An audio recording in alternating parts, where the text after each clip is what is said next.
Chris Kelly. I'm a candidate for Attorney General. I'm a different kind of candidate in that I'm not in elective office right now, but I'm stepping into the race to use my wide range of experience in law and public policy and business to try to solve the incredible problems that the state of California is facing.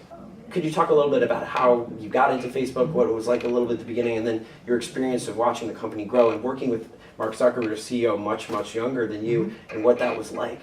Well, I mean, first of all, everybody thought I was crazy for going to work for a 21-year-old. But when I met Mark, I was introduced to him by Sean Parker, who was one of the founders of Napster, had hooked up with Facebook early on. And he said to me, well, you need to meet Mark Zuckerberg. And I said, okay, glad to do it. And when I did, I was blown away by how, he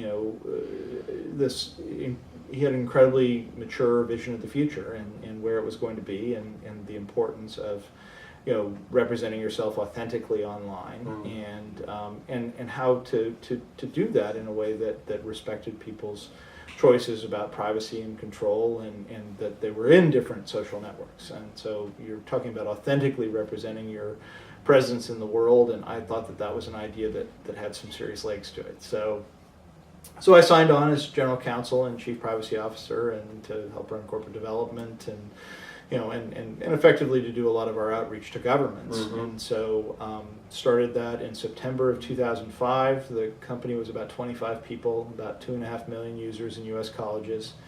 And we were about to launch a high school product, and so safety was going to be a critical issue, and I developed a reputation in that area as well, having represented Excited Home and Google and eBay on some of those issues around the way. So was ready to step in and make sure that everybody knew that we were going to take privacy, safety, and security very seriously.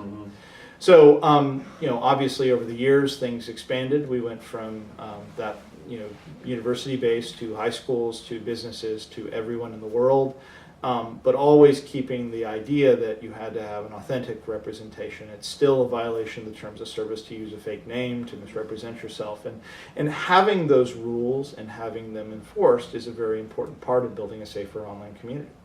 This virtual identity, this safe representation of who you are, what do you see, what would you like to see in 5 years and 25 years in terms of some sort of citizen dashboard? What you're a citizen in the United States or in California in the future, what is your interface with government online? One of the things that we've seen mainly in the electoral politics realm right now, but we're seeing it more and more in law enforcement in communities and also in connections with state agencies and city agencies, is the ability to declare your connection with a city or a state or a particular political figure in a way, and get regular updates. And those connections are living links between you and the political figure. Compliments and critiques.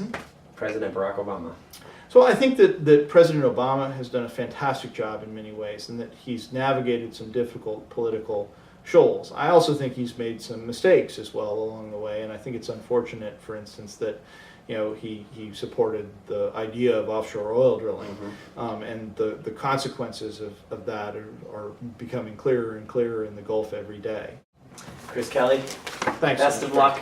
It's a real pleasure. Great to see you.